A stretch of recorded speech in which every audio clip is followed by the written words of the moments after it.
வணக்கம் நண்பா. நாம் இந்த வீடியோவில் ஜாக்மா கூறும் ஒரு முக்கியமான வரிகளைத்தான் பார்க்க இருக்கிறோம்.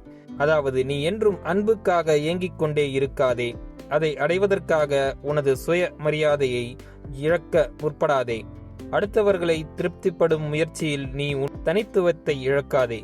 உனக்கு திறமை இல்லாமல் இருக்கலாம், உன்னை இந்த உலகம் கோமாளி என நினைக்கலாம், ஆனால் நீ உன்னை பற்றி என்ன நினைக்கிறாய் என்பதே முக்கியம். நண்பா, இன்று நீ எப்படிப்பட்ட தோல்வியில் விழுந்து கிடந்தாலும் உன்னை நிச்சயம் அதிலிருந்து மேலே வந்து வெற்றி அடைய வைக்க முடியும்.